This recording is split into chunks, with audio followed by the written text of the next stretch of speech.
no nosso canal. Vamos falar aí sobre alguns temas teológicos e fazer algumas perguntas aí referente ao último debate.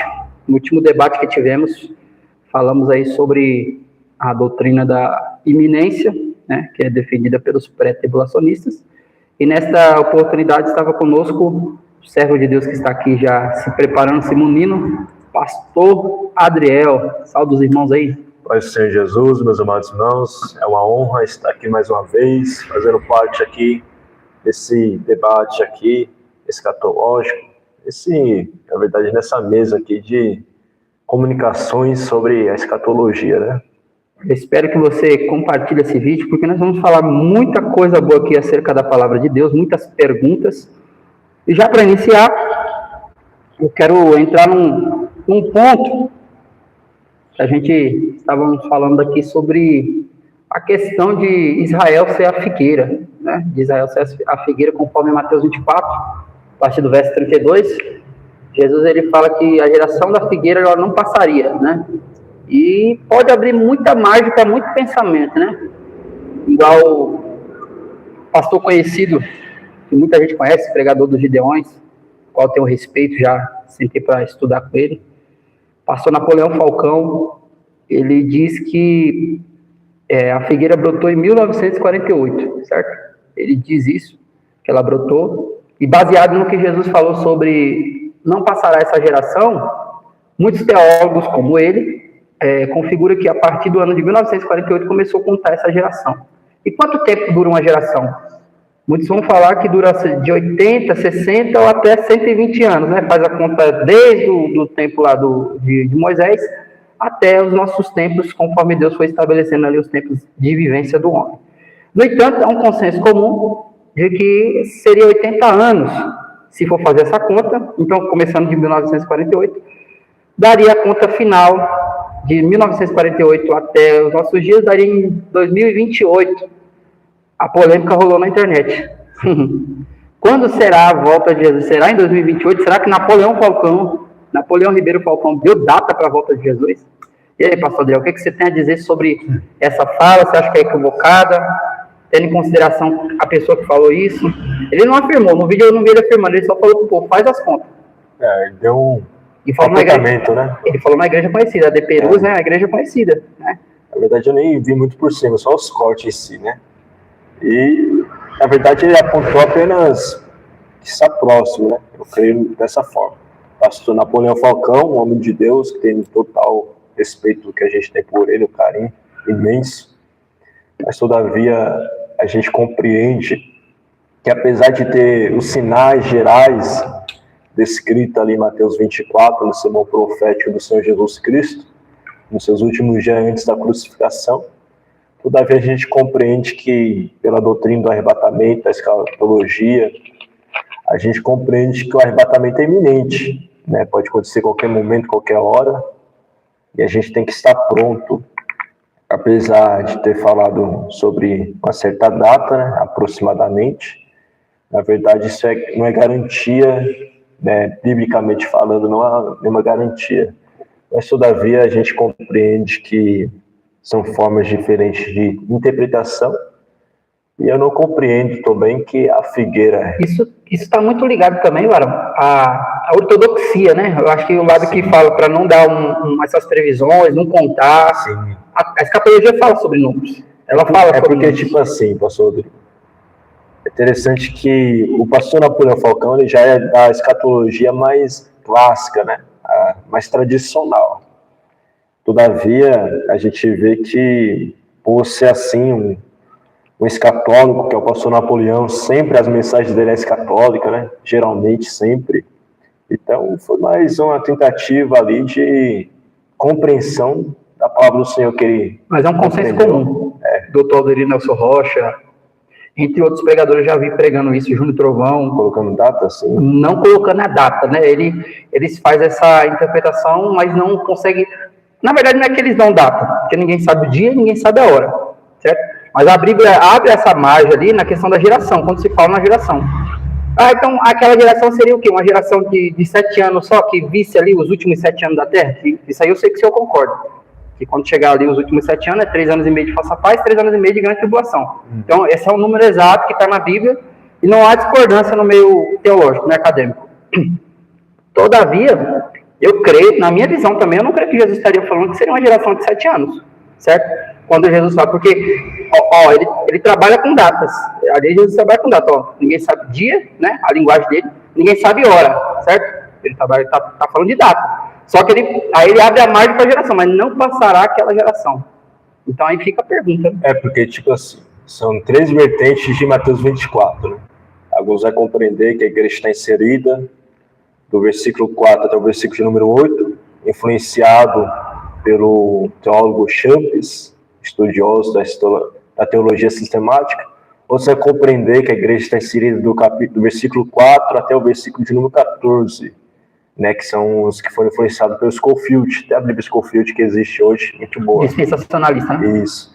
E outros que compreendem que a igreja não está inserida em Mateus 24, até porque Jesus está falando ali com um povo ali, mostrando sobre a sua vinda. Então eles compreendem que a igreja não está inserida ali, porque foi influenciado pela teologia, pelo seminário de Dallas, nos Estados Unidos. Certo. Então compreende que a igreja não está inserida ali, e Jesus está falando ali do primeira metade do período tribulacional.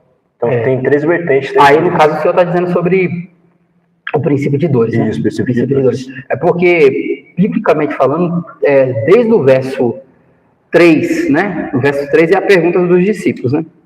Que sinais haverão da tua vinda, né? Aí Jesus ele traz uma resposta do versículo anterior, né? Que é a questão do tempo, não ficaria pedra sobre pedra.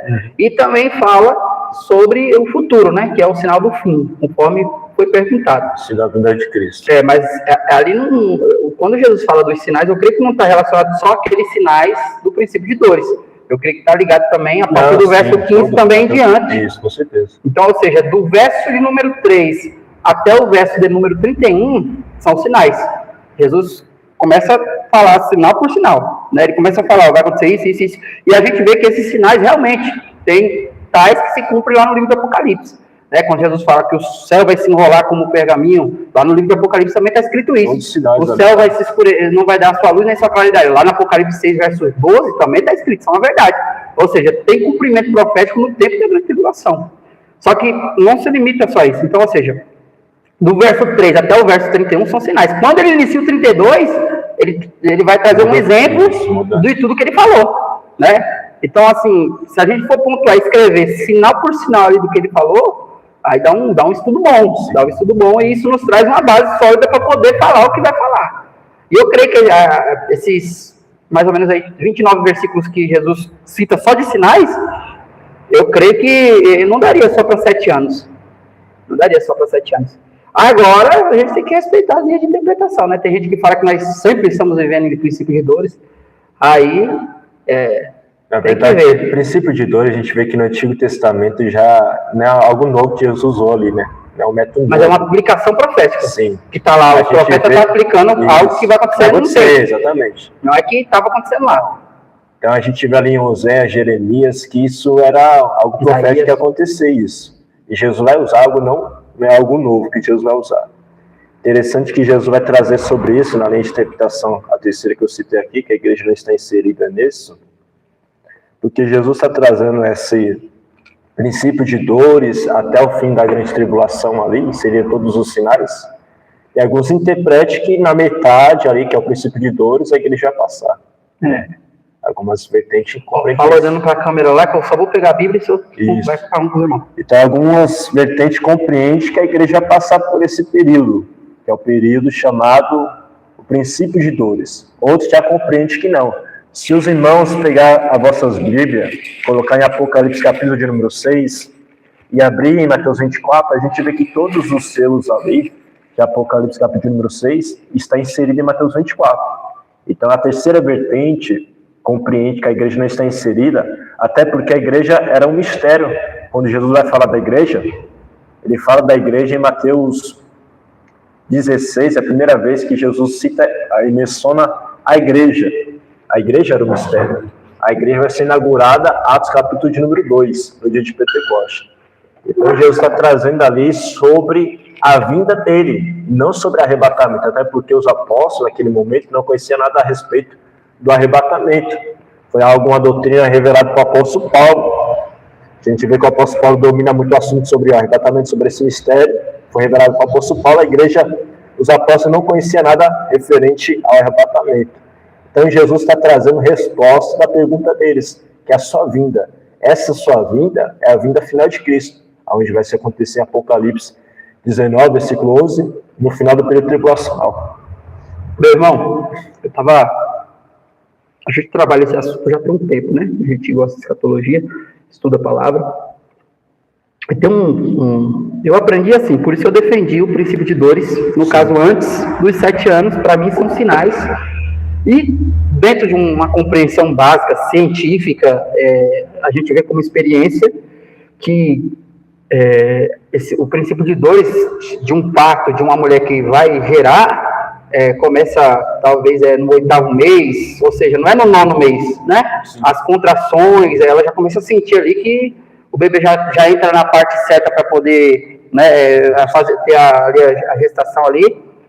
Enfim, então entendemos que é antes, né, da dor final, que é a dor do parto. Isso. Certo? Que é o período da grande tribulação. Isso. Então, quando Jesus usa essa comparação, né, desse período que vai acontecer. Interessante, Rodrigo, que os próprios judeus, eles sabem dessa profecia aí, referente a dores de parto. Eles falam assim que antes da vinda de Cristo, do Messias, vai vir surgir um período de dores de parto, para gerar, ou seja, depois da dores de parto, gera a nova era, ou seja, a era de ouro para os judeus. Hoje. Exatamente, isso é um consenso, olha que interessante, não só do judeu, você vê que o irmão citou aqui agora o que os judeus estão esperando, porque eu já conversei com um judeu, lá em São Paulo, quando eu trabalhava de cuidador de idoso, né, para quem não sabe, a gente estamos num podcast, né, e um judeu falou que eles têm uma escatologia lá também, certo? E eles aguardam a ressurreição. Até Elias está aguardando eles. É isso mesmo, ou seja, eles não aguardam o nosso Jesus voltar, mas eles aguardam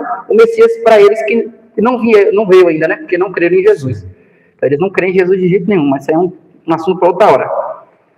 Os muçulmanos, eles estão aguardando, igual os iranianos lá, eles estão querendo forçar, eu descobri isso agora, eles estão querendo forçar a vinda do Messias dele, que no caso é o Mahdi.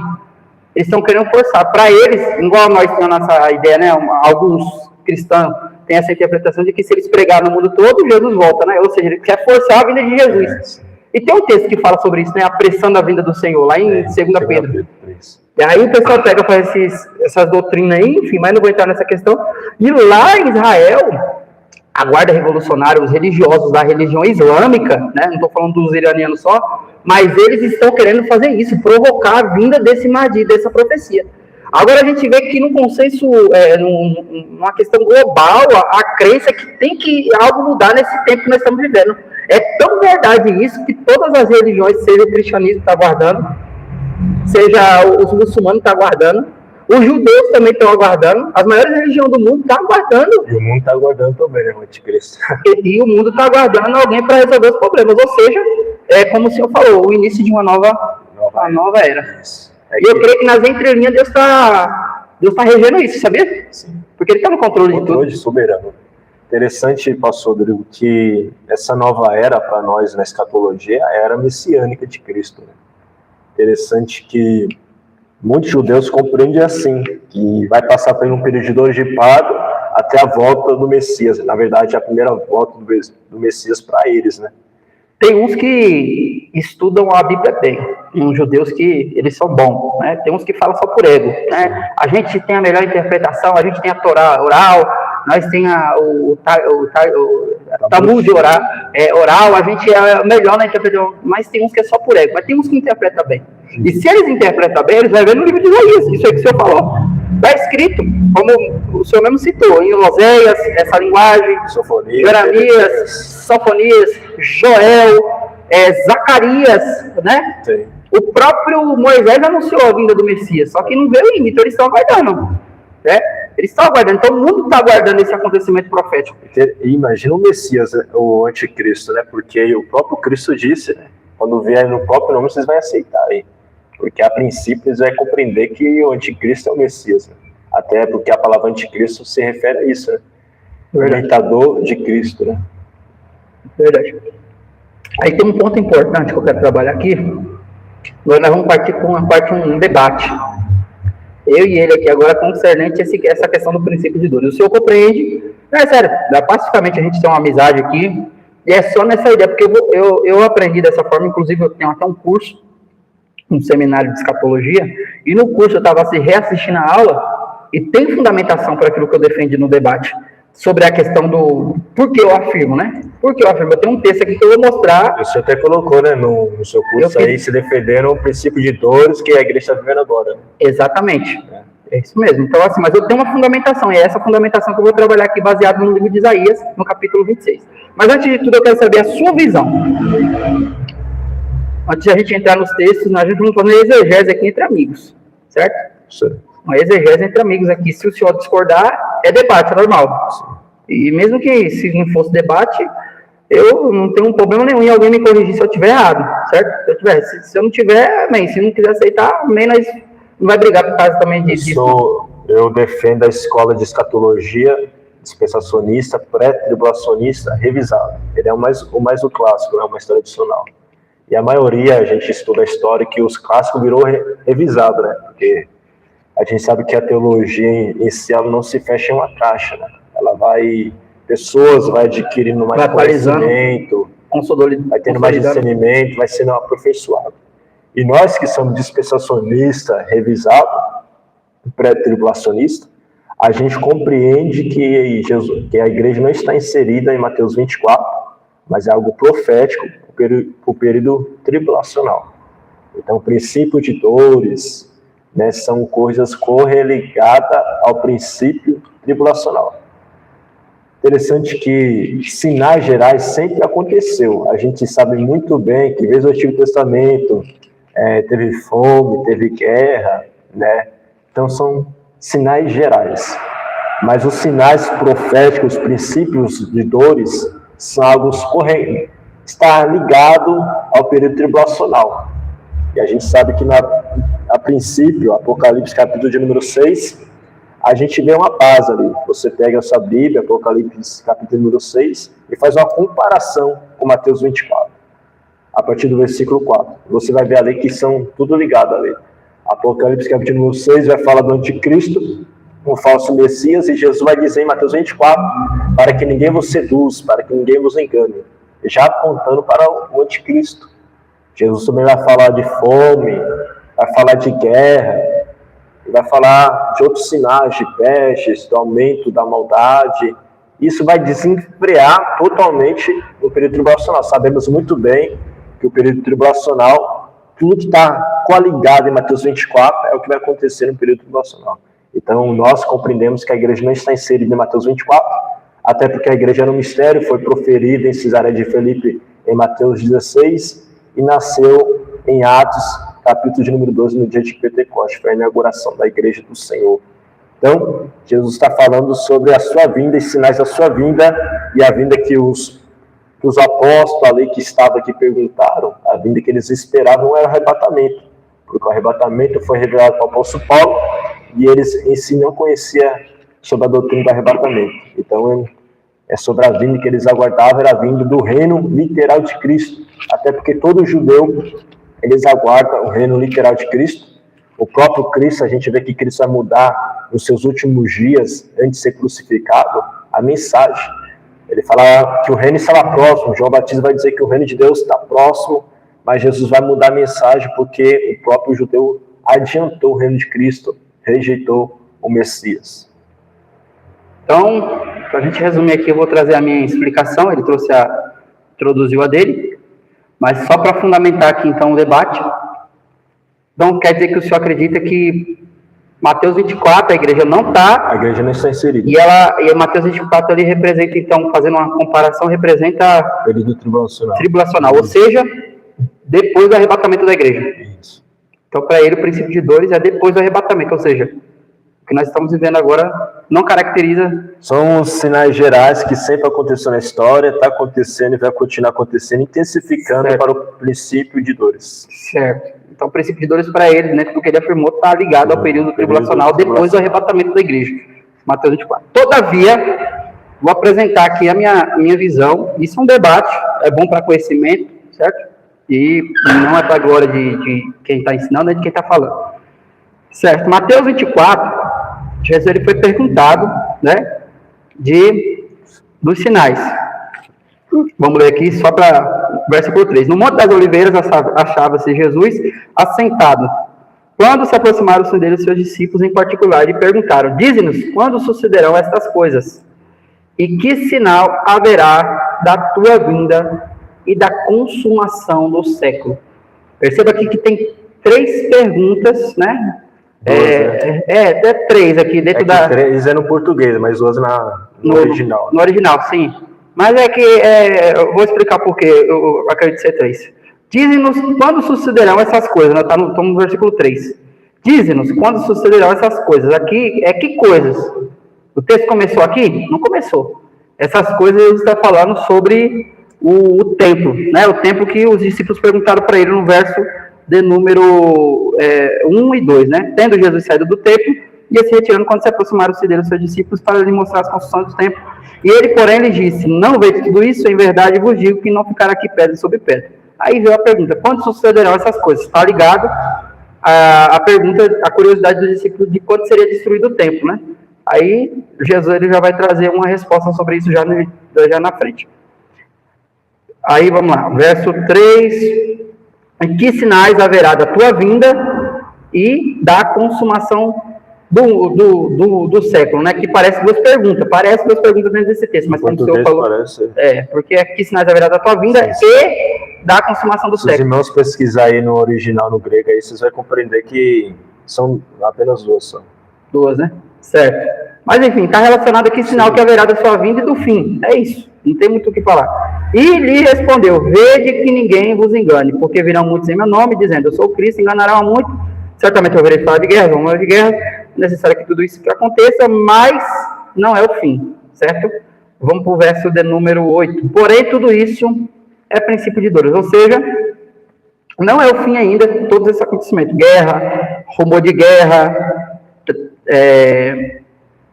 todas essas fomes, pestilências ainda não é o fim. Jesus afirmou, é princípio de dores. Vamos para Lucas 21. Lucas 21, a partir do verso de número 9. Quando ouvires falar de guerras, revoluções, não vos assusteis, pois é necessário que primeiro aconteçam essas coisas. É necessário, ó. Mas o fim não será logo. O fim não será logo. Olha o detalhe do texto. Certo? Então lhes diz, será levantado nação contra nação, reino contra reino, haverá guerra, terremotos, epidemias em vários lugares, coisas espantosas, grande sinal no céu. Antes, porém, de todas essas coisas, vos lançarão a mão e vos perseguição. E tudo isso acontecerá para que deis testemunho. Irmãos, pega o detalhe do que eu quero dizer para os irmãos. A primeira fundamentação do que eu tenho para o meu argumento é que Jesus falou que todos esses acontecimentos de guerras, rumores de guerras, fomes, coisas espantosas, Jesus disse que o fim não seria logo, porque ainda não seria o fim, certo? Então aqui já tem uma fundamentação para me dizer que esse texto, esses acontecimentos, não está ligado ao período tribulacional, na minha visão. E agora eu vou apresentar o texto-chave, para mim, que é o checkmate. Vamos para Isaías capítulo 26. Isaías capítulo 26. Por que é o checkmate? Por quê? A partir do verso de número... Isaías 26, a partir do verso de número 17. Olha o que Isaías vai falar e veja o contexto. Como a mulher grávida, quando se lhe aproxima a hora de dar à luz, se contorce e dá gritos nas suas dores, assim fomos nós na tua presença, ó Senhor. E contorcendo-nos em dores de parto, mas o que demos à luz foi vento, não trouxe à terra livramento algum, e não nasceram moradores no mundo. Os vossos mortos também, e o meu cadáver viverão, e ressuscitarão. Despertai e exultai os que habitais no pó, porque o teu orvalho, ó Deus, será como orvalho de vida, e a terra dará luz aos seus mortos. Vai, pois, povo meu, entra nos teus quartos e fecha as portas sobre ti, e esconda-te por um momento até que passe a ira, pois eis que o seu Senhor sai do seu lugar, para castigar a iniquidade dos moradores da terra, e descobrirá o sangue que embebedou, e já não lhe encobrirá aqueles que foram mortos. Olha o detalhe aqui. A palavra, como mulher que está próxima de dar à luz, ou seja, está em dores de prato, sofrendo as suas dores, está do verso 17 até o verso 18. No verso 19, Isaías vai falar sobre uma ressurreição e ele vai se incluir ainda, certo? Ou seja, essas dores, Isaías está mostrando aqui, que essas dores é antes do período da ressurreição. E se a gente entendemos aqui que somos pré-tribulacionistas, e essa ressurreição, como Isaías está aqui se colocando nesse período, a gente entende pela teologia, pela escatologia pré-tribulacionista, a ressurreição vai acontecer no período do arrebatamento, certo? E esse período do arrebatamento acontece quando? Acontece 7 anos antes da descida de Cristo, de Apocalipse 19, a partir do verso 11. Ou seja, Isaías está mostrando aqui que somente depois do princípio de Deus é que ocorre a ressurreição, porque ele fala com dores, né? Está no texto. O verso 17 diz: só como mulher grávida, quando se lhe aproxima a hora de dar à luz, e se contorce e dá grito nas suas dores, assim fomos nós na tua presença. Aí depois ele fala: e os vossos mortos e também o meu cadáver ressuscitarão. Ou seja, ele está falando dele próprio, certo? Então aqui, para mim, isso aqui é uma fundamentação de que antes da ressurreição, ou seja, antes do arrebatamento, é que esse período de princípio de dores, esse período de perseguição, esse período que Jesus narrou todos aqueles sinais do capítulo 1 até o capítulo de número 14 de Mateus 24, certo? Então essa é a explanação. Irmão, o senhor citou aqui que esse princípio aqui não está ligado com o período tribulacional, né? Exatamente. Certo. Só a partir do versículo 15. Período de grande tribulação, sim. Aí está ligado ao período tribulacional, né?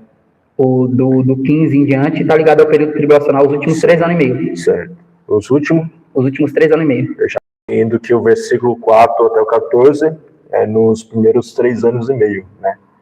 Ou seja, o irmão também citou aqui em Isaías sobre algo profético que vai acontecer no fim dos tempos. Interessante que Isaías ele usa esse meio profético para dizer sobre algo que vai acontecer, e realmente vai acontecer no período tribulacional, segundo a nossa teologia escatológica de interpretação revisada. Interessante que o grupo que Isaías está falando, que Isaías está mencionando, não está falando para a igreja do Senhor, até porque Isaías nem tinha mente sobre a igreja do Senhor, porque era um mistério no Antigo Testamento. Então ele está falando para judeu, para o povo descendente de Abraão biológico. Interessante sobre ressurreição que o irmão também citou, né, que a gente sim, nós aguardamos uma ressurreição no momento do arrebatamento, como está em 1 Coríntios 15, 52, 53, 1 Tessalonicenses 4, 16, 17 e 18. Só que, todavia, o arrebatamento é algo que foi revelado para o apóstolo Paulo, né? E o próprio Isaías também não sabia nada do arrebatamento, porque também é um mistério. Tanto a igreja como a ressurreição antes do período tribulacional era um mistério que foi revelado ao apóstolo Paulo, e assim por diante.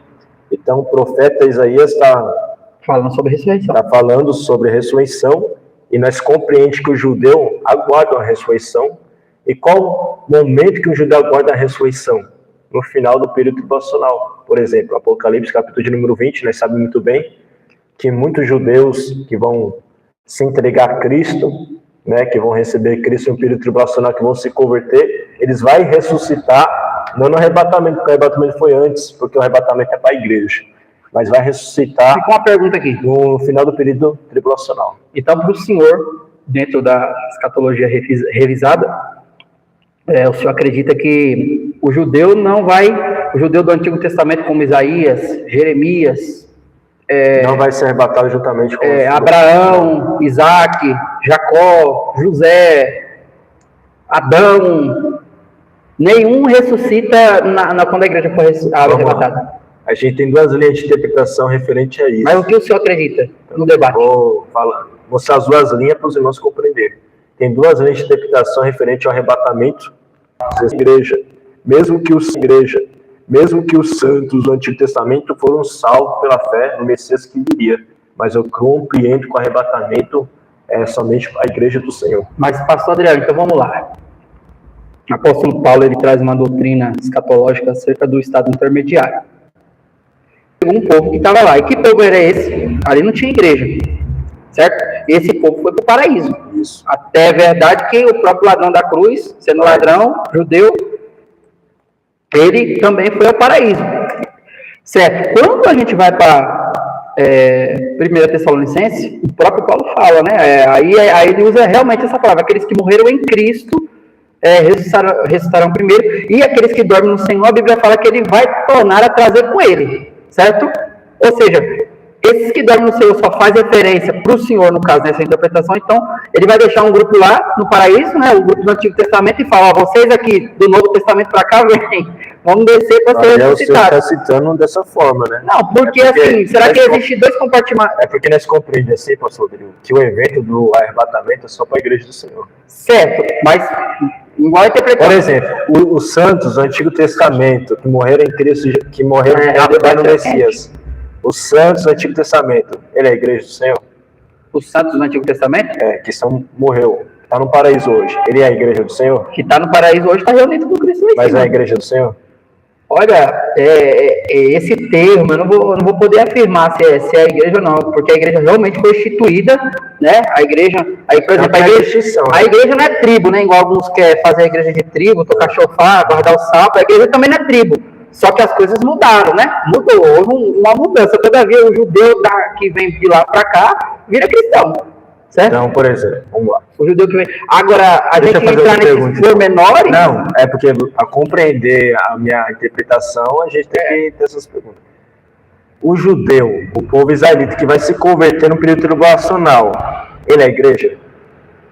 Porque vai se converter no período tribulacional. Por exemplo, um judeu. Você vai se converter em Cristo. Vai se converter no Messias. Ele vai virar um salvo. Agora essa salvo, agora, igreja. Agora a terminologia, porque o próprio Cristo fala que ele vai ficar debaixo do altar e vai servir o Senhor. Sim. Se vai ser a igreja, não vai ter, ele vai virar salvo. Agora, já pensou se vai haver denominacionalismo lá no céu? Aí eu sou da Assembleia. Eu acho que isso não eu sou do Antigo Testamento, eu sou do Novo. É a mesma coisa. É porque denominação é de homem. A igreja pertence a Cristo. Tem essa diferença. Então, mas assim, é só para se a gente for assim, fazer essas dicas, da antiga do novo. É porque, tipo assim, o pós-tribulacionista, ele não faz a distinção entre Israel, gentil e igreja. Para eles é tudo na mesma coisa. E a gente sabe muito bem que não é assim. Todavia, a graça continua, seja no antigo, seja no novo, seja no... A graça é um sangue. Entendemos isso. E há um detalhe importante. Há um detalhe importante. Quando Jesus ele morre na cruz do Calvário, ele morre por toda a humanidade. Quem crê será salvo. A gente não é conveniente, não, que se alguns for condenado para salvação. Então quer dizer, tipo assim, se o que Cristo fez não resgatou aqueles que estavam presos em prisão ainda no mundo dos mortos, que é o Hades, mesmo sendo justos, né? Estavam lá presos no Hades, no lugar, no paraíso, um lugar elevado, né? O ser de Abraão, né? Eles estavam lá, mesmo assim, eles estavam com o juízo da morte, a condenação da morte ali no mundo dos mortos. Se o crime que Jesus fez na cruz não salvasse, não comprasse eles, o sacrifício que foi irmão, só vai resolver daqui para frente. Ele não alcança os de lá de trás, certo? Agora, todavia, é importante notar que há quem vai ficar sofrendo para o juízo eterno, que é os que estão no lugar de tormento. Agora, justos, e um detalhe importante, a Bíblia diz que aqueles que creem vai sentar na mesa com Abraão, com Isaac, Jacó, vai vir gente de todo lugar do mundo, de todas as tribos. E os que não creram, falando até de judeus, não vão sentar. Certo? Então, assim, fazer essa distinção, embora o próprio Jesus, quando trazia essas explicações, eu vou ler aqui em Lucas 13, eu preciso debater nessa ponta, porque essa parte eu não acredito nesse ponto, certo? Porque fazer essa separação de que não vai arrebatar, mas assim, são visões, né? É que o arrebatamento é um evento para a igreja do Senhor. A gente compreende nessa linha de interpretação que é um arrebatamento, ela é específica para a igreja do Senhor. O justo no Antigo Testamento está salvo. Ele está onde agora? No paraíso. Estão salvos.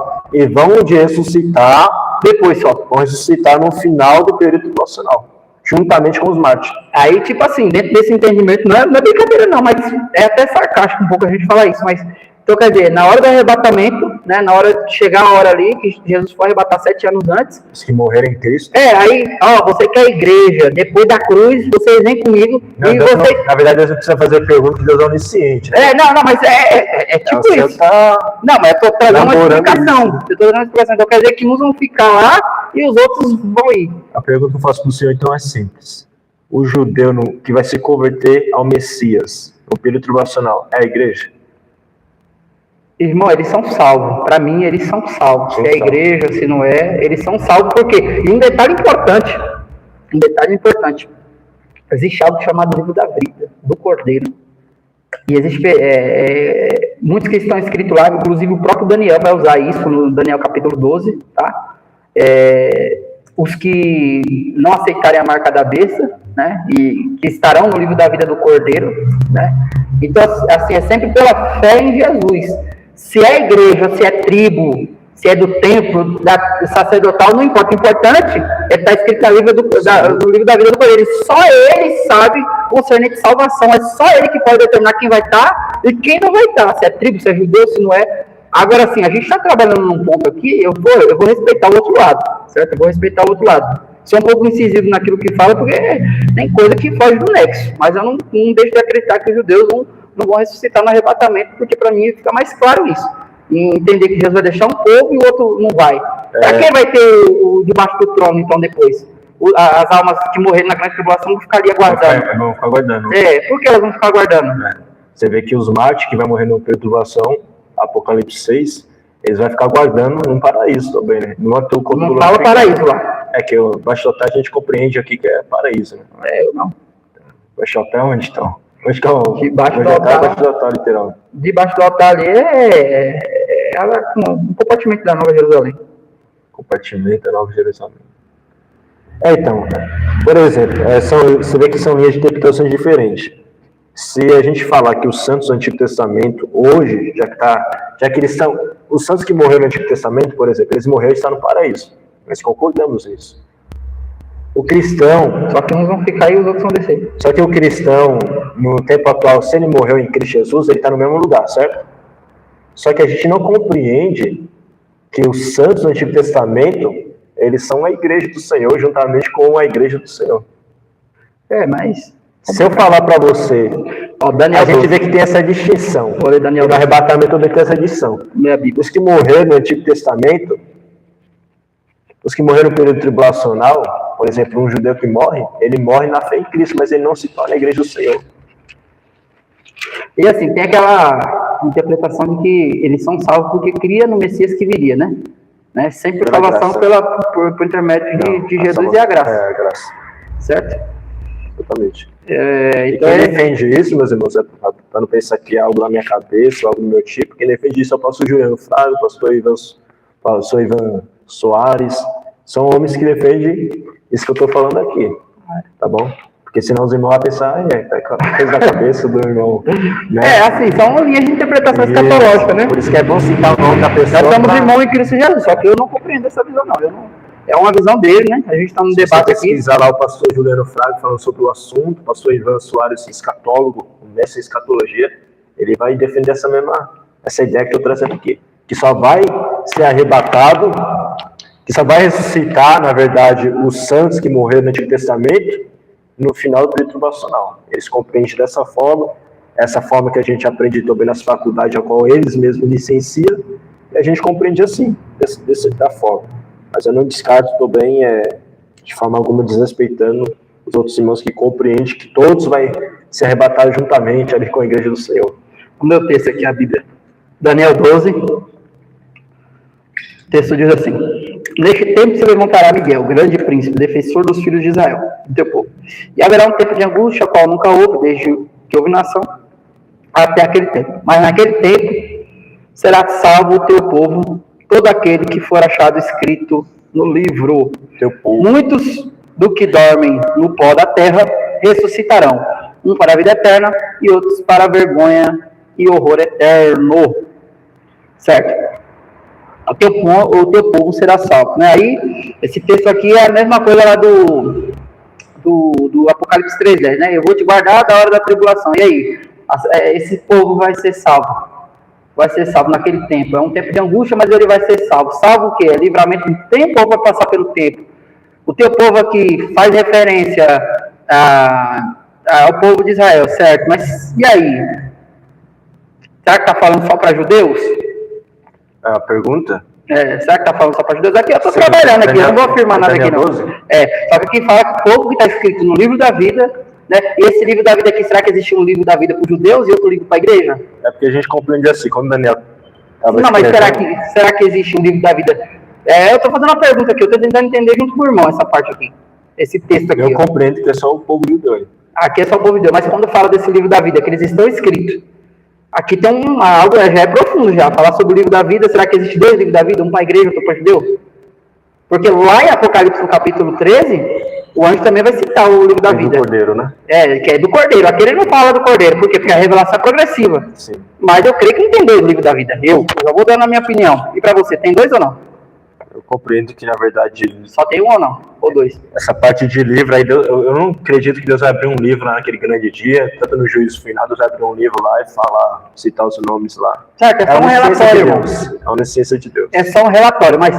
Então, aí tá a ideia. Se eu compreendo que esses livros, na verdade, é apenas metafórico, e está referente a algo simbólico da onisciência de Deus, então Deus não precisa de vários livros, né? Se é a onisciência de Deus, Deus conhece os seus. Como diz o apóstolo Paulo, Deus conhece os que pertencem a Ele. Seja judeu, seja igreja, Deus conhece os seus. Interessante que Daniel ele cita muito bem, né? O anjo fala para ele, o teu povo, né? Igual na profecia das 70 semanas de Daniel. Porque o período tribulacional ali é para quem? O povo judeu.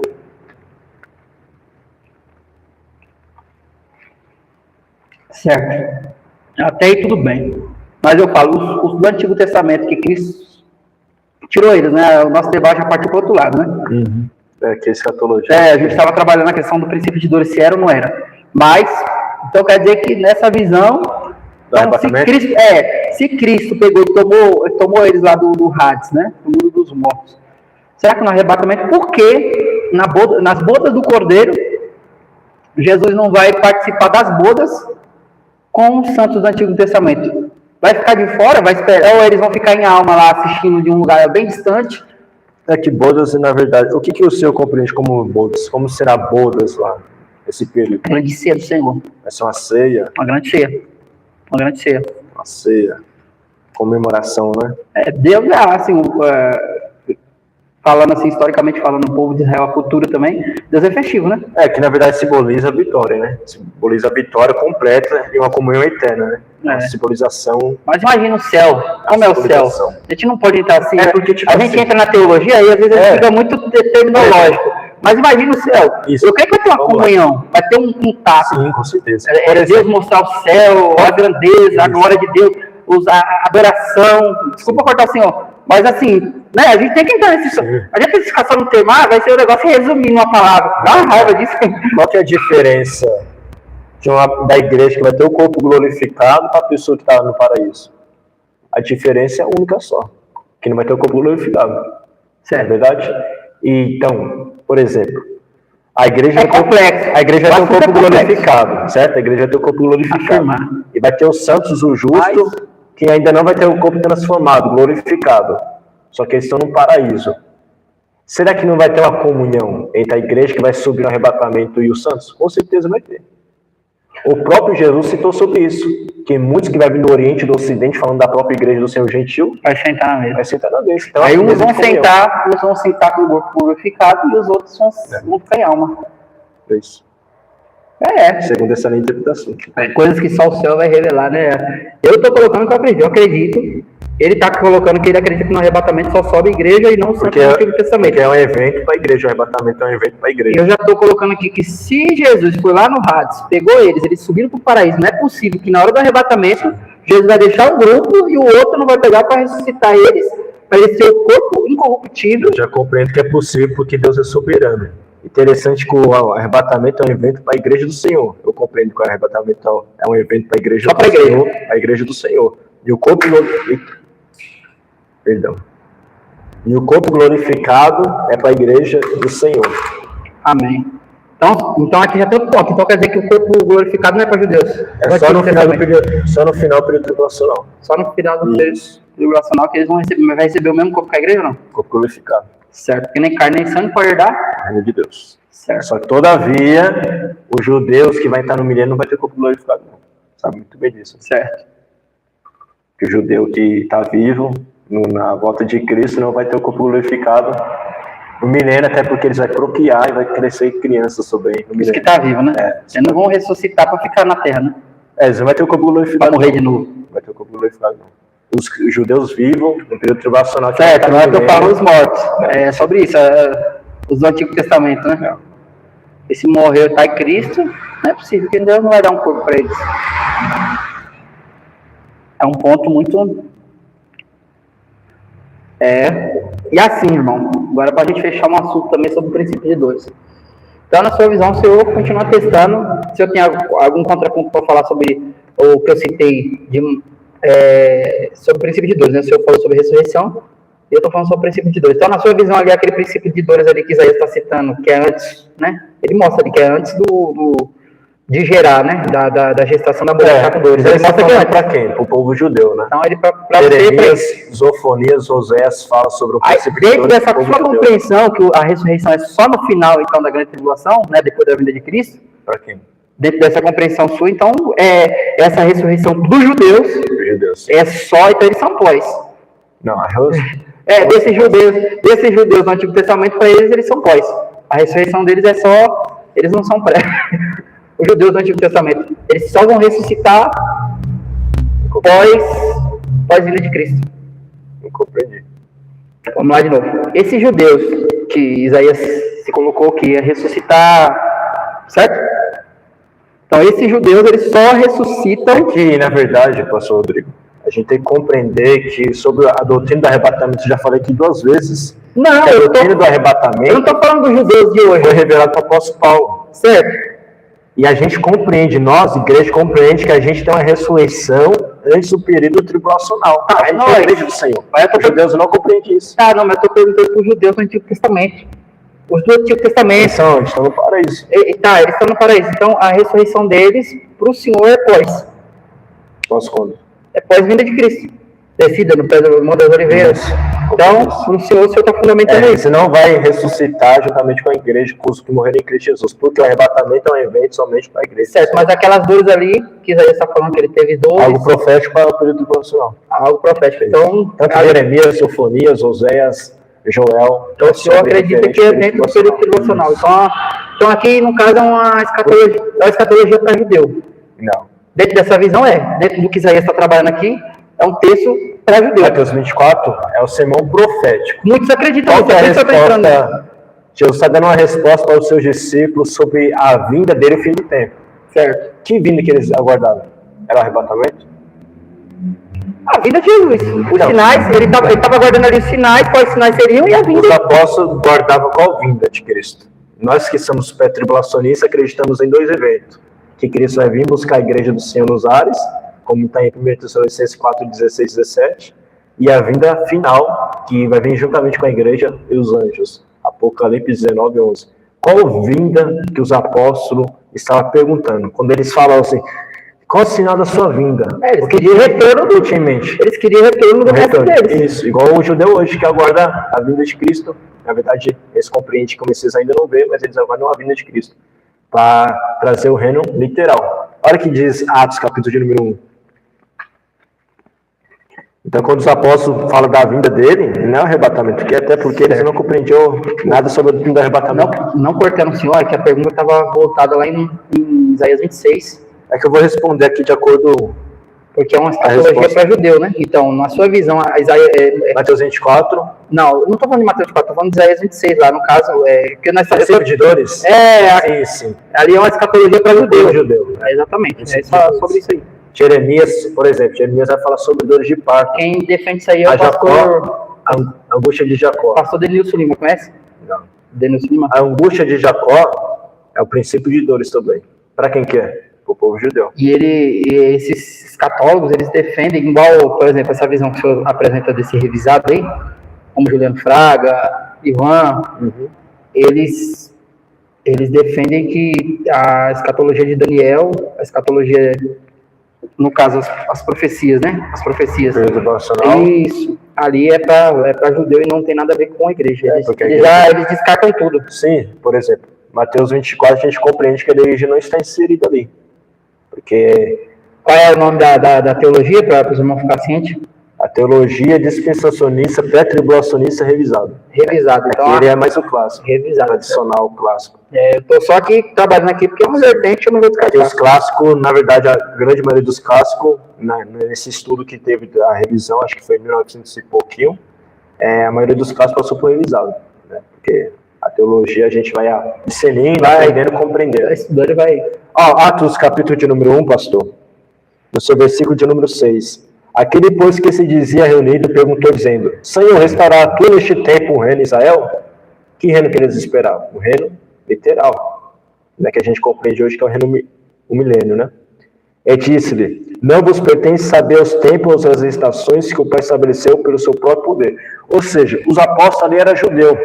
Estava enraizado na mente deles o reino literal. O próprio Cristo vai mencionar sobre o reino, que está próximo, João Batista, e depois Cristo muda a mensagem nas últimas semanas, porque o povo hebreu rejeitou, o povo israelita rejeitou o reino de Cristo. Aí a pergunta de Mateus 24, Jesus está respondendo sobre os sinais da sua volta, que é a volta que o judeu aguarda, que vai ser na última etapa, porque acontece a volta de Cristo em 2 eventos, né? O primeiro evento é somente para a igreja do Senhor, o encontro nos ares, e a última no final do período tribulacional, que vai começar o milênio. Então essa volta aqui, em Mateus 24, os sinais da vinda, é apontamento para a vinda de Cristo em glória, que todo olho verá, e não o primeiro evento que somente a igreja vai ver. Então a resposta para os apóstolos ali, sobre essa pergunta, que eles não conheciam nada sobre arrebatamento, era sobre a volta de Cristo no último evento. Todavia, vou apresentar algo aqui, claro, né? Mateus 24, embora muitos compreendam que sejam para Israel, mas foi uma pergunta respondida para discípulos de Jesus. Sendo eles discípulos apóstolos de Jesus, eles eram igreja do Senhor, porque foi eles que deram continuidade, certo? Eles que deram continuidade. Então, a pergunta foi: que sinais que haverá da tua vinda, né? Aí Jesus começou a citar desde o verso 3 até o verso de número 31, todos esses sinais em Mateus 24.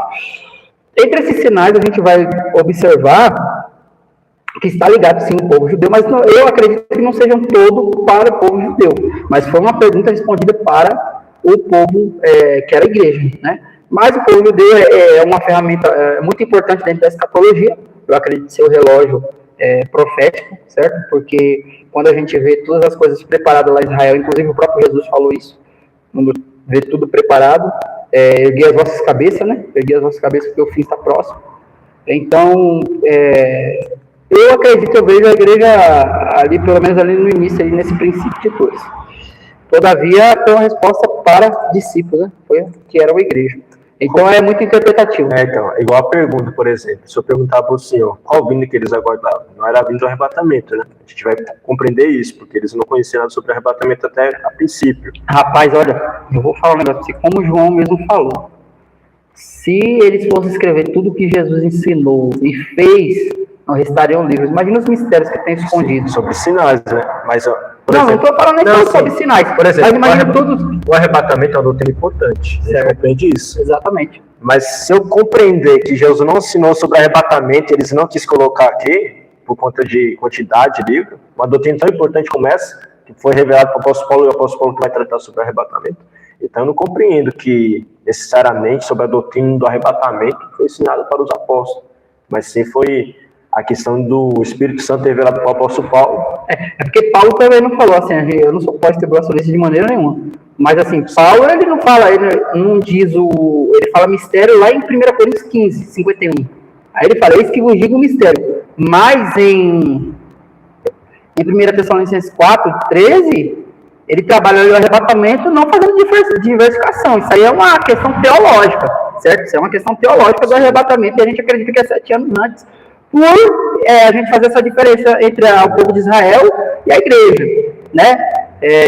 Então a gente faz essa diferença dentro da escatologia em alguns âmbitos, não em todos, né? Como agora tem a revisada aí que já descarta Israel de um monte de coisa também. Todavia, como a gente é pré e acredita por textos como 2 Tessalonicenses capítulo 2, que os irmãos já cansa de ver a gente falar sobre ele, né? Que há algo que detém para que o anticristo possa revelar isso, querendo ou não, se torna uma cronologia e um relógio ali para marcar o tempo de quando a igreja vai ser retirada e quando o anticristo vai poder se manifestar, que é 7 anos antes do período final, né, que é o tempo escatológico dos últimos 7 anos. Então a gente acaba compreendendo que a igreja vai ser retirada ali. Por quê? Porque ela não vê o anticristo. Se ela não vê o anticristo, ou seja, a ressurreição não é no final, né, a ressurreição da igreja não é no final dos 7 anos, mas é ali antes da manifestação do anticristo. São a base muito forte, ao meu ver, certo? Ao meu ver. Eu poderia me tornar um mesmo. E eu tenho indícios para me tornar, mas pode eu não consigo. Eu não conseguiria me tornar. Né? Mas esse texto de 2 Tessalonicenses, por quê? Olha aí, vamos trabalhar isso aqui um pouquinho. Vamos pensar. Né? A Bíblia é para nós estudar, mastigar. Você está no podcast aqui, nós estamos batendo um papo em aberto, né? Vamos pensar. Algo que a gente falou aqui, que eu quero... A gente falou algo errado aqui, sobre referente aos santos. Os santos, na verdade, já ressuscitou, né? Com a morte de Cristo. Quando subiu lá do sepulcro, muitos sentaram no paraíso. Foi alguns. Mateus 27, 50... mas você vê que já ressuscitaram. Mas não teve como... Mas não sabe o nome nem nada. Não, sim. Mas não foi todo, não. É que os irmãos compreender, Mateus 27, 52, abriram-se o sepulcro e muitos corpos dos santos que dormiam foram ressuscitados. Então, teve pessoas no Antigo Testamento, o justo, que foram já ressuscitados. Né? Enfim. É que negócio da Bíblia... A Bíblia é tremenda. Às vezes pensa que a gente... pensa que pode colocar qualquer doutrina... Abre aí, Varão, 2 Tessalonicenses, para a gente trabalhar agora essa parte. Vamos sair do debate, vamos estudar aqui um pouco. É bom que os irmãos também vai trabalhando aqui. Sobre essa questão, né, do porquê a gente é pré. Vamos fundamentar algo aqui que é até gostoso de trabalhar, entendeu? E aí o senhor vai até só apresentar sua visão diante dos argumentos aqui. Para ver se é forte ou não é. É bom uma revisão. E se você tiver algo assim desse tipo também, dentro da escatologia, pode trabalhar com a gente aqui. Mas vamos por etapa aqui. Ó, Varão. 1 Tessalonicenses. 2 Tessalonicenses. Faz...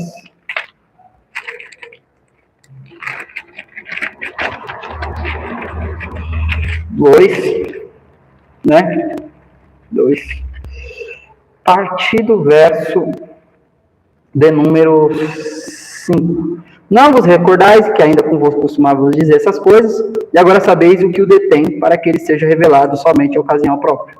Então há algo que detém, aí o anticristo pode se manifestar. Tá? 7. Com efeito, o mistério da iniquidade já opera e aguarda somente que seja afastado. Novamente, algo tem que sair que agora o detém, para que então de fato ele seja revelado. Verso 8. Então ele será de fato revelado, o iníquo, a quem o Senhor Jesus matará com o sopro da sua boca e a destruição pela manifestação da sua vinda.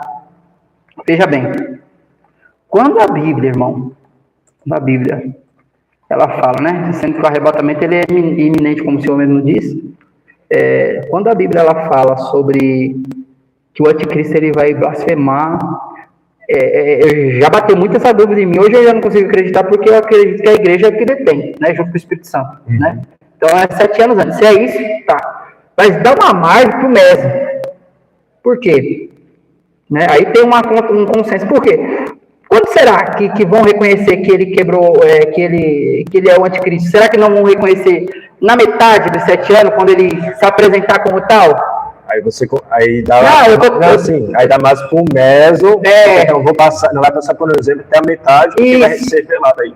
Porque ele só é revelado, na verdade, nesse texto. A metade, é um peso meso. Aqui, eu tô aqui abrindo a margem. Argumento pros mesos. Isso, eu tô abrindo a margem porque eu já parei para pensar assim, estudando para me achar prova. Só que qual é a prova nossa pré, que acredita que não vai passar por esse período? É a questão de que a 70 semana de Daniel é para o povo judeu. Ou seja, então Jesus precisa tirar sua igreja antes dos 7 anos. Tá, qual é a outra prova? É que a gente acredita que o anticristo vai sim fazer o acordo de paz, só que antes Jesus tira a igreja. Mas e aí? E se ele se apresentar como bonzinho e ninguém conhecer ele? Então, se ele já está no mundo agora? Se ele é um dono de trampo da vida? Isso é até a base para Daniel 12, né? Fala aí. Isso é até a base para Daniel 12. Porque como o judeu vai compreender que ele é o falso Messias?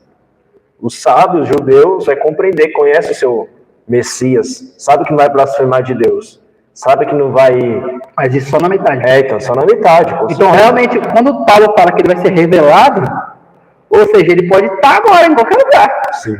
Pode estar trabalhando lá entre os judeus. Se nós tirar o que o detém, então os meus consertam. Só que qual é a prova que me convenceu a ficar no pré? Para mim não virar meso. Qual é a prova? A prova é que quando a Bíblia fala sobre o acordo ali em Daniel 9:27, o acordo está ligado ao início do sacrifício. E o sacrifício revela o templo. Porque só há sacrifício e oferta de manjares no templo, certo? O templo que tem 3 compartimentos, átrio, né, santo e santíssimo lugar, né? Então, o anticristo ele vai entrar lá conforme a própria Bíblia diz, né? E ele vai desfazer, ou seja, a revelação dele para mim, então, para ele construir esse templo, tem que ser ali no início ali dos 7 anos, né? Não pode ser nessa metade. Só que ele pode construir. Só que se ele construir, a gente começar a ver ele construir o templo lá em Jerusalém e começar a fazer sacrifícios perto de manjares, a gente sabe que com 3 anos e meio ele se revela. Então a gente vai saber o tempo do arrebatamento. Pelo período nacional. Então a gente vai saber o tempo do arrebatamento. Eu nem gosto dessa palavra, né? Período tribulacional. Eu acredito que é falsa paz, é melhor para melhor compreensão. O mestre tribulacionista, eles acreditam que vai ser arrebatado juntamente com as suas testemunhas. No meio. No meio, né? Eles pensam, porque fala de um arrebatamento das suas testemunhas, suas oliveiras. Eles compreendem que é ali que a igreja está sendo arrebatada. Aí já é uma coisa mais simbólica, né? Porque as duas testemunhas, eu acredito que são 2 pessoas literais. Sim. Né? Que vão profetizar, que vai descer fogo, inclusive vai ser morto, vai ficar 3 dias morto. Então conta ali uma história. Aí já descarta, pastor Rodrigo, sobre Enoque, Elias, porque Deus ressuscitou os caras, levou os caras da morte, levou para o céu, aí colocou eles na terra de novo para morrer. O homem foi dado a morrer, nasceu e morreu uma só vez. Depois disso vem juízo. Queridos, então para pensar, né? O mesmo faz bastante sentido, né? Metade dos 7 anos ali nos 3 anos. Porque quando que ele é revelado? O revelado ali está ligado que ele vai vir com blasfêmia, conforme o próprio Paulo fala que o poder da mentira. Só que, ao meu ver, quando a gente vai para 70 semanas de Daniel, para trazer aqui vocês para o pré, né? Você não vira mesmo, não, em nome de Jesus. Para trazer vocês para o pré, eu acredito que porque a igreja não é o povo judeu, né? E a escatologia da 70 semana de Daniel é para o povo judeu, então Jesus ele vai tirar ela antes dos 7 anos, e aí eu acho que isso vai aparecer e o revelado está ligado ali à construção do templo, os 3 anos e meio de falsa paz, até porque eu não consigo ver também, né? Eu não consigo ver um arrebatamento ali no meio. No meio e no final. Não tem sentido. E outra, a questão das 2 testemunhas não faz sentido, porque ela é nos últimos 3 anos e meio. Não tem nada a ver. E também é a nossa base, né? 1 Tessalonicenses, capítulo número 1, versículo número 9, 1 Tessalonicenses 5, 9 e 10. Deus nos destinou para ir. Tem umas provas do Código também, mano. Vai ser um momento de ira. Mas não vou dar pedra pra... Fala aí, libera aí pro povo, vai decidir mais argumentos. Por exemplo, tiver um pós aí pro debate. A gente tá precisando. Pós ou mesmo. Na 7ª trombeta, que muitos falam que é a última trombeta ali de 1 Coríntios 51, ó, 15:51, quem ressuscita? Na última trombeta? Quem ressuscita ali? Antes que a trombeta toque, o texto está falando de quem? Das testemunhas. Sim. Certo? É complicado, mas tem gente que pode acreditar que ali seja uma ressurreição também da igreja? Do pós. Dos judeus, pode ser os judeus que ressuscite ali. Por quê? Porque a última trombeta toca ali. Então, a última trombeta... Dentro da visão dos pós, pode ser ali. A última trombeta fazendo referência às 7 trombetas do Apocalipse. Sim. Porque até então ela não é de juízo, tá? Ela não é de juízo. A última trombeta ela não é. Ela só é de declaração. Que os reis do mundo vieram a ser do nosso Deus. E ele reinará para sempre. Ela não tem nenhum... Ela tem um tom de... Como se o reino... Jesus está chegando aqui, né? Sim. Nas regiões celestiais aqui. E está dando para os 4 cantos da terra. Né? A trombeta tocando e o anjo gritando. Aí vai ser a argumentação do pós. É, do pós. Só que tem uma diferença imensa, né? Aqui, irmãos, eu não sou pós, eu não sou dessa, eu estou trazendo argumento para isso. Sim, vai ser uma diferença muito imensa, né? A gente vai para 1 Coríntios, capítulo de número 15, versículos 52 e 53, eles correlacionam, o pós correlaciona a última trombeta que o apóstolo Paulo fala com a última trombeta de Apocalipse, né? Interessante que o apóstolo Paulo está falando do eventual arrebatamento, e Apocalipse ainda nem tinha sido escrito ainda. Exatamente. Até porque vai ser escrito e Paulo já está na glória no paraíso. É forte. Queridos, a gente está trabalhando nesses assuntos que é escatologia interpretativa, certo? Porém, eu estudando escatologia, o servo do Senhor aqui estudando também, a gente entende que o pré, né, mesmo nós temos as nossas divergências, é o mais lógico, né? Antes de você ser pré, já foi o quê? Já foi pós? Eu já vi você falando que era pós. Eu defendi o pós. Aí, eu defendi o pós, sim. E quais eram os seus argumentos? Por estudar bastante o pós, eu defendi o pós. O argumento é o argumento de todos, né? O argumento que a gente... Sempre passou por perseguição. O argumento que a gente como combate o pós-tribulacionista. É compreender que a igreja não foi destinada para esse período de ira e compreender o propósito tribulacional. Qual que é o propósito da grande tribulação?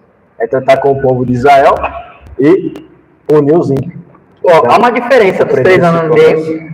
Primeiro dos últimos 3 anos e meio, não é? Sim. Vou dar mais um argumento por mesmo. Há uma diferença, né? Porque os 3 anos e meio primeiro é... Tribulação. É falsa paz. Falsa paz. Tribulação. Falsa paz. É que 7 anos são tribulação para nós. Né? Só que a palavra usada por Jesus, Mateus 24, 21, é grande... Tribulação a metade. É como nunca houve, né? Sim. Como nunca houve. Jesus fala em Mateus 24, 21. Uma grande tribulação como nunca houve, não, e jamais haverá. E a gente vai para Apocalipse 3:10, porque guardaste a palavra da minha perseverança, eu também te livrarei da hora da tribulação que há de vir sobre todo mundo. Será que essa palavra tribulação não está relacionada somente aos últimos 3 anos e meio? Porque os 3 anos e meio primeiro é falsa paz. Certo? Isso aqui é um argumento tribulacionista. Aqui a gente quer revisar, a gente compreende que os 7 anos são um período de tribulação. Aí, tá vendo? Aí já na metade da tribulação, no final da faz mais sentido você falar assim, por conta que você acredita que o princípio de dores já é. Então ali já é uma tribulação, o princípio de dores. Sim, já é uma tribulação. Só que a grande tribulação é na metade. Né? Depois há a falsa paz. Entre o primeiro selo e o segundo selo, agora estou perguntando para você, Adriel, olho no olho. Entre o primeiro selo e o segundo selo, quanto tempo há de diferença? Primeiro selo e segundo selo? Primeiro selo, anticristo entra, né? Certo? Sim. Depois vem a guerra, é lhe dada uma espada, e eles vão se matar mutuamente. Para mim é um cumprimento de Gog e Magog. O seu cumprimento de Gog e Magog, a última metade. Na metade. Entre o primeiro e o segundo selo. Da profecia de Ezequiel 38. Ele é na metade ali. Sim. Porque os homens vão se matar, né? Eles vão se matar entre si, isso acontece sim. Em Ezequiel 38. É isso. Antes da metade. Então é 3 anos e meio de diferença.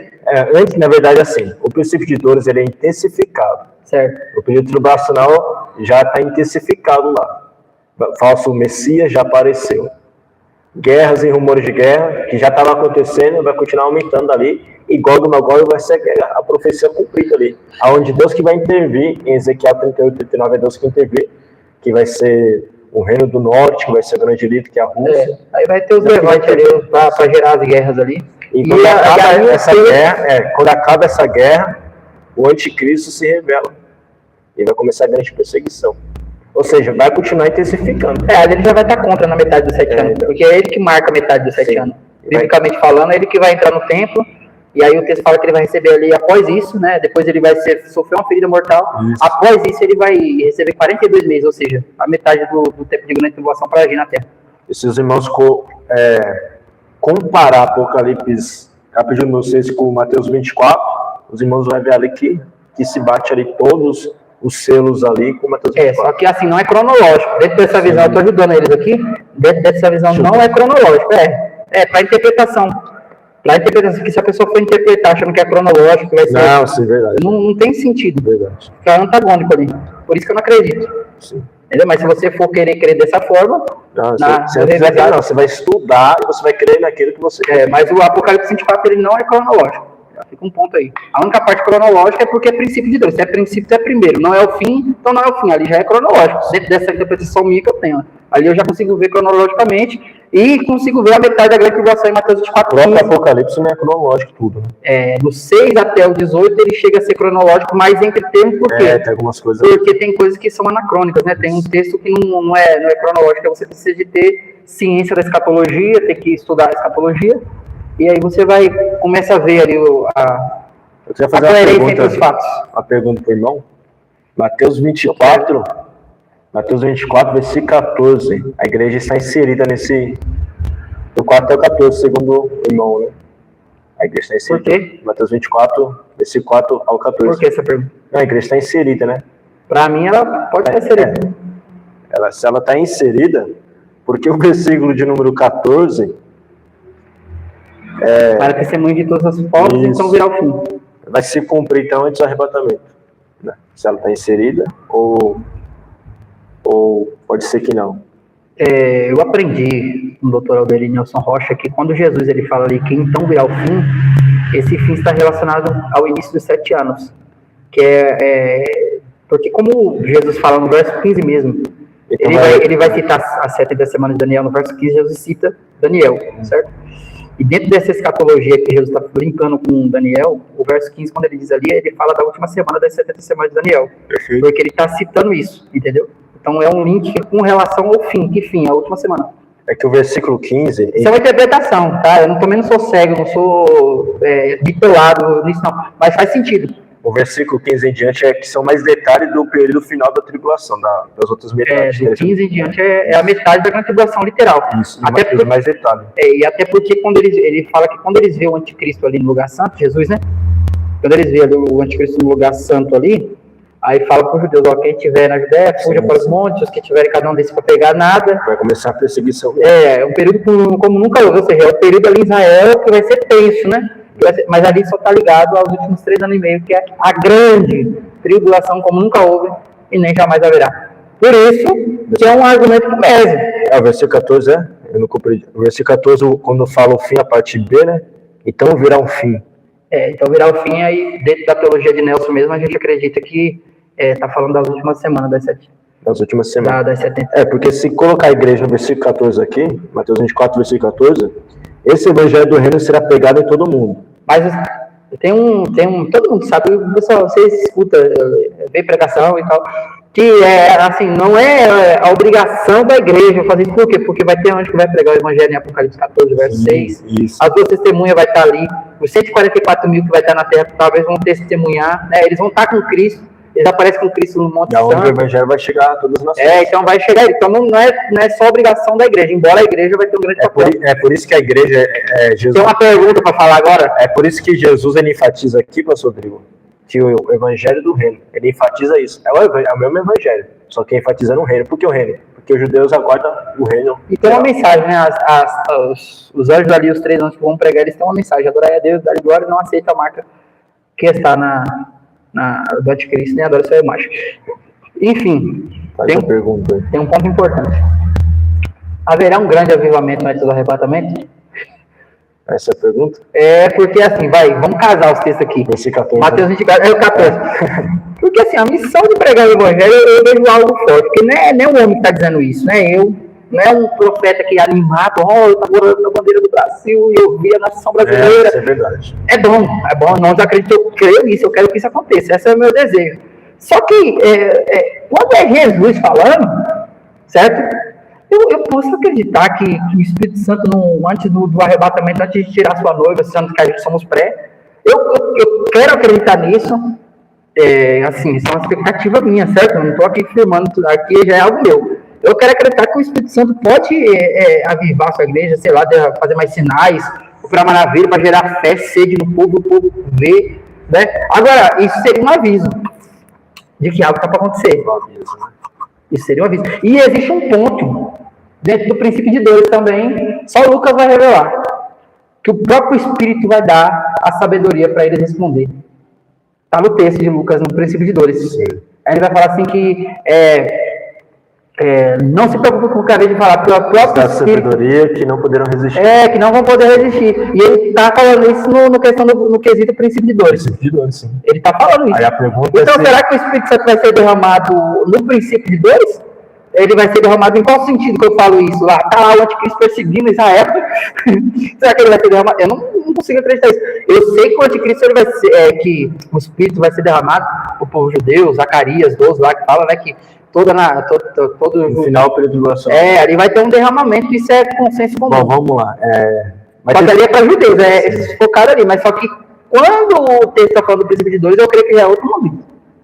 Então, a pergunta, é que você elaborou muito a pergunta. Não, é que eu trabalhei, era isso que eu se prova. Não, precisa da pergunta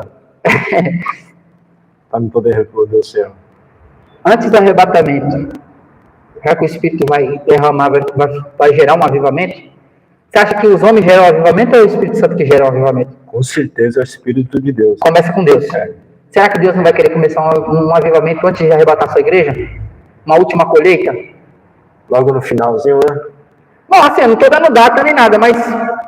E aí, dentro do plano de Deus? O versículo 14... A gente está elaborando aqui a especulação, viu, irmão? Não, sim, mas tem texto. O versículo 14, a gente que somos revisados, de compreende vai ser no período tribulacional. Certo, mas... A gente vai ser pregar o evangelho. Saída do texto e trabalhando, não sei se você tiver algum texto para refutar. Que na verdade, assim, especulação é especulação, né? Vou falar que... Antes do arrebatamento. E esse texto de Lucas 21, quer ler? Lê pra gente. Vamos ler Lucas 21. Na verdade, isso aí o Espírito Santo sempre tem dado, né? A gente vê que a sabedoria que o Espírito Santo deu para Estevão, os homens não conseguiram se opor. Exatamente. Né? Então, cumprimento, eu vejo assim também. Eu estou trabalhando isso aqui com o senhor, mas... Algo geral, né? Mas esse texto, inclusive, aí de Lucas 21, é o mesmo de João 16. João 16, quando Jesus fala sobre o Espírito Santo, que ele iria descer, e que ele é o consolador nesse sentido, porque ele estaria com a pessoa no momento de perseguição.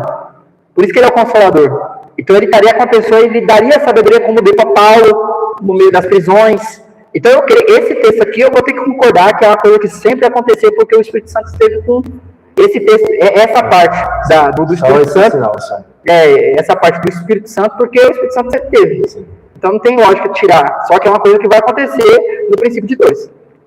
Também concordo. Por conta, agora, não onde que o Espírito se manifesta, que é tremendo, hein, mano? Aqui é uma pregação boa. Quando que ele se manifesta para trazer esse consolo? Como que o Espírito Santo vai ser seu consolador, irmão, se ninguém te percebe? Você não vê o arte que você está vivendo? É verdade. Como que ele vai ser seu consolador? Eu sei que me largou. Porque eu não sei quem gosta de mim. Tá levando me cola feia. Coisa besta, será que o Espírito Santo vai ser seu consolador? Como? Esse Lucas 21, 15 e diante dá uma base forte para nós revisarmos. Ele é bom. Dá uma base forte para nós revisarmos. É porque Lucas é detalhista, né? Então ele traz alguns detalhes importantes. Verdade. Mas isso é teologia, irmão. Isso é teologia. Teologia, eu amo teologia. Lucas 21, versículo 15. Lucas 21, 15. Porque eu vos darei, né? Não, aqui, ó, vamos começar olha aqui. Aqui, ó, esse verso 12 aqui, irmão. Esse verso 12, ele faz muita referência, ou 13, aliás. Ele é muito casado com Mateus 24, 14. Leu 12 aí. 12? Mas antes de todas essas coisas, lançarão mão de vós e vos perseguirão, entregando-vos à sinagoga e às prisões, conduzindo à presença dos reis e governadores por amor do meu nome. 13. E vos acontecerá isso para testemunho. Era para quê? Para testemunho. Então, ou seja, tudo isso vai acontecer para aqueles testemunhos. Assim como Paulo teve que chegar em Roma para testemunhar. Ou seja, porque havia um propósito naquela prisão dele, meu Deus. Né? Havia um propósito de ele chegar ali até Nero, porque ele iria falar o evangelho para a alta elite. Sim.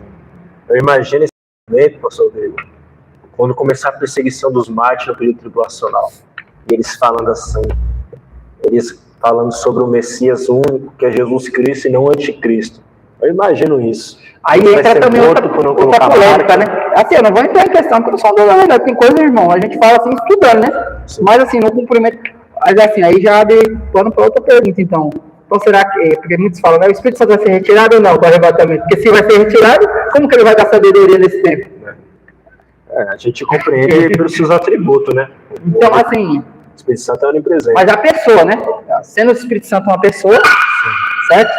Existe a pessoa. Que pai vai ter conversão no período tribulacional? Quem convence o homem do pecado? Ninguém é convencido por. Muitos até falam que, muitos aí, esse católico, falam que no período tribulacional a pessoa vai ter que dar o seu sangue, né? Vai morrer para ser salvo. Testemunho. O que é isso? Ela vai ter que testemunhar. Não, mas tem alguns que falam que para ser salvo tem que ser morto. Ou seja, o sangue dela, na verdade, é o sangue de Cristo que salva a pessoa. E fala que o sangue de Cristo vai redimir. Né? É o próprio, quando é um ancião, né? Quem são esses de onde vem? Aí vem a resposta. Esses são os que vêm da tribulação, lavaram e alvejaram suas vestiduras no sangue do Cordeiro. E para você poder entrar na Nova Jerusalém, segundo o que a própria Bíblia fala em Apocalipse 22, 10, aliás, é um tema de uma pregação que eu vou pregar amanhã, só aqueles que lavaram as suas vestiduras no sangue do Cordeiro, para que ele assista à direita comer da árvore da vida e adentre na cidade pelas portas. Olha que link. Olha que forte. Terrível aqui também que se falou.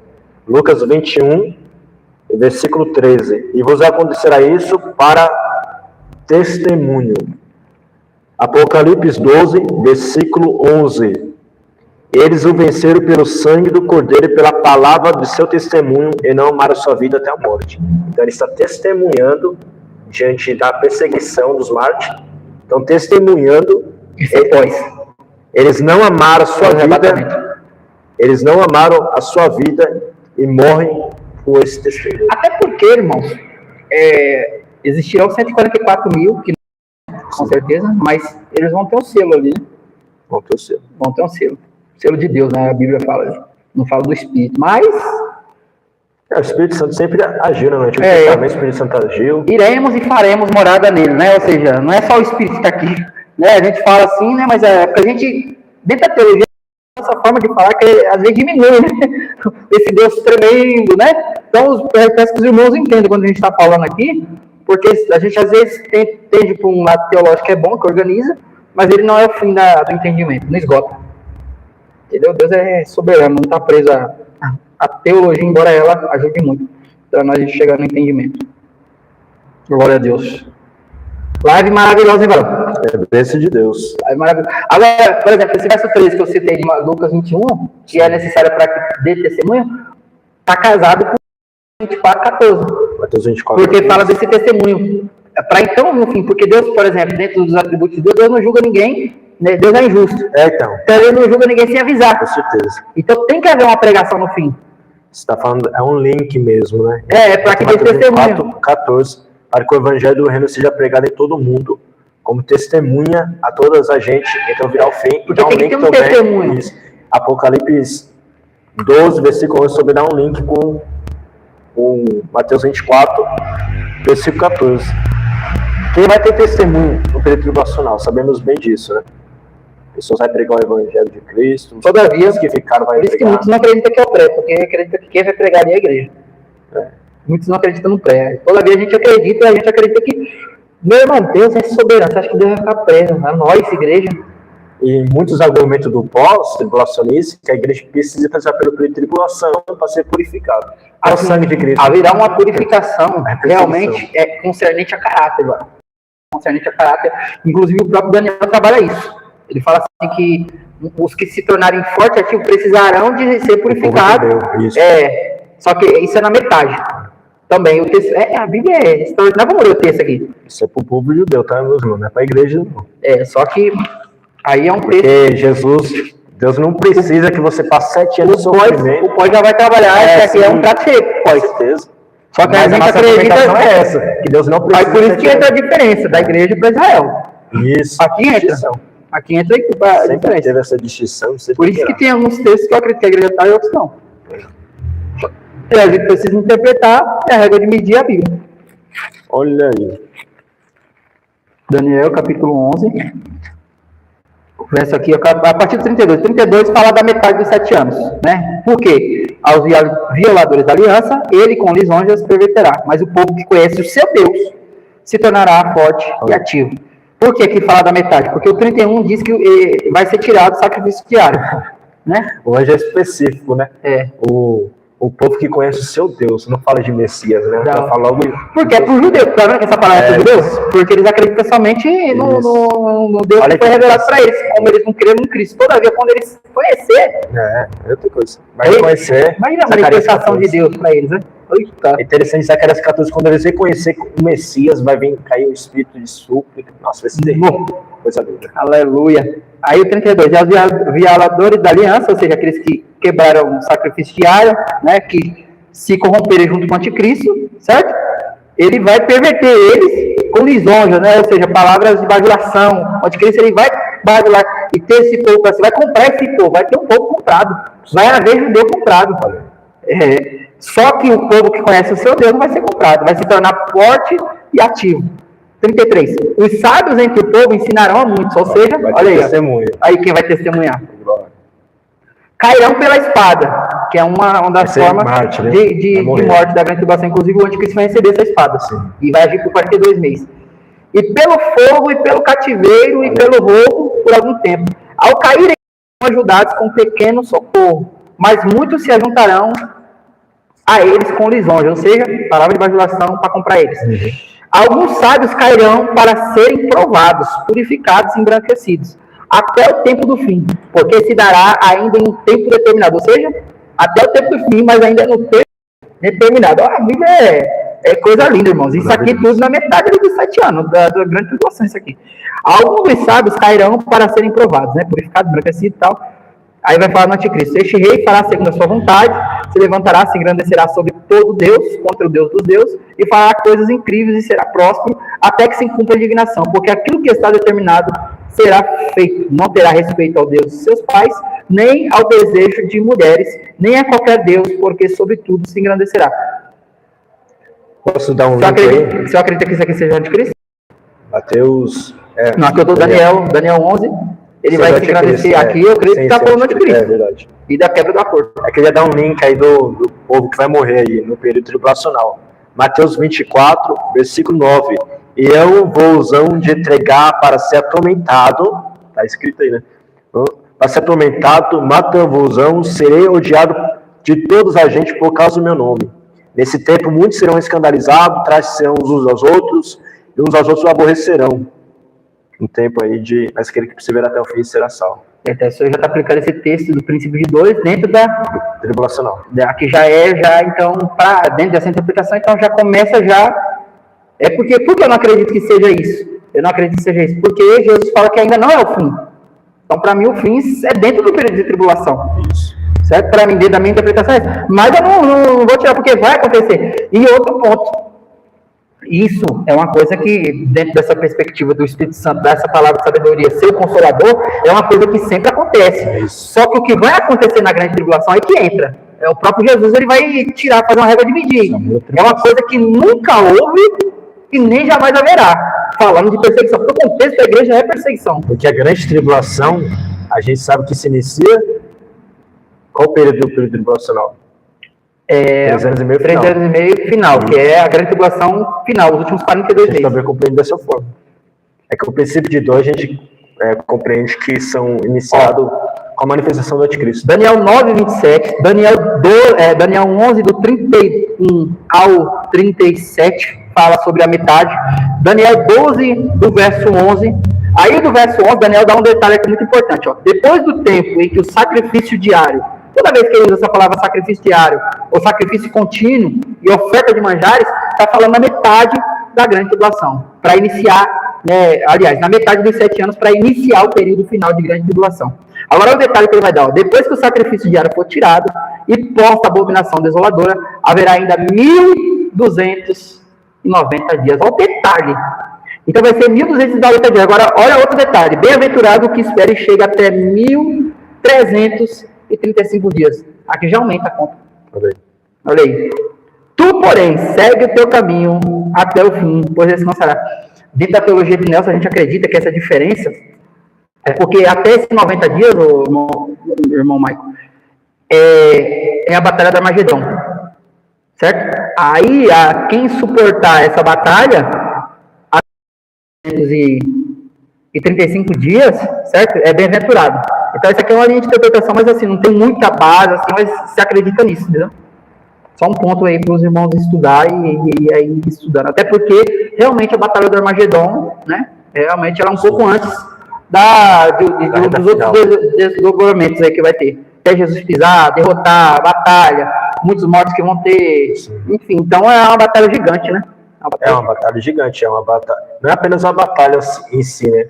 Na verdade, é uma comitiva que vai se iniciar ali na profecia de Ezequiel 38, 39, antes da metade. Vai agrupar, vai... E você vê, né? É tão interessante essa profecia dizer que é 38 casada com o Apocalipse, essa batalha da grande tribulação. Se a gente for casar ela mesmo, você olha os movimentos do próprio Deus. Quem causa isso é o próprio Deus.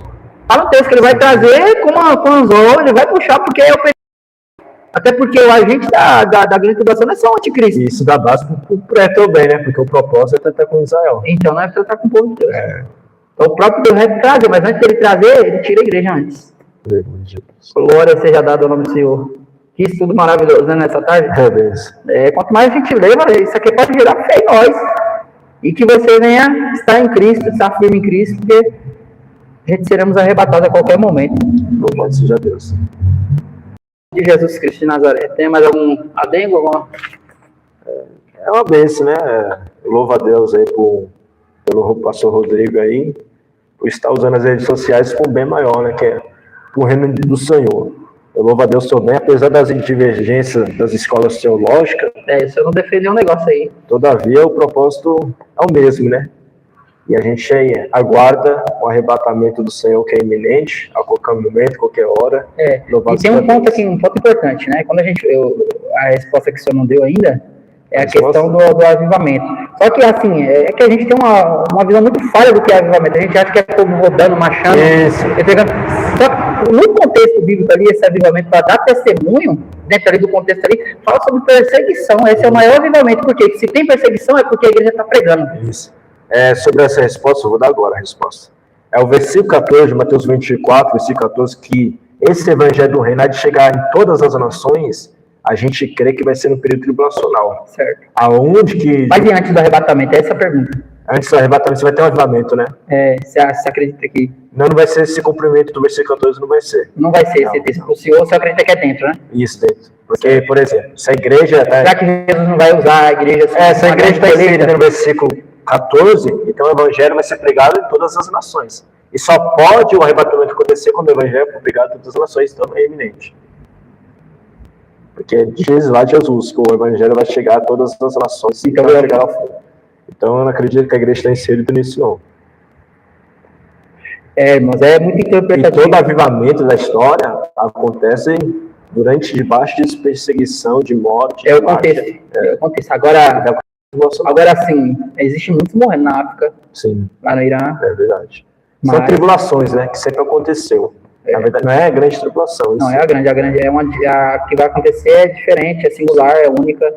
É o dia do Senhor como nunca houve. Só que a Bíblia fala que a gente não passa por esse tempo porque vamos ser retirados. A um que detém, somos sal da terra, somos a luz do mundo.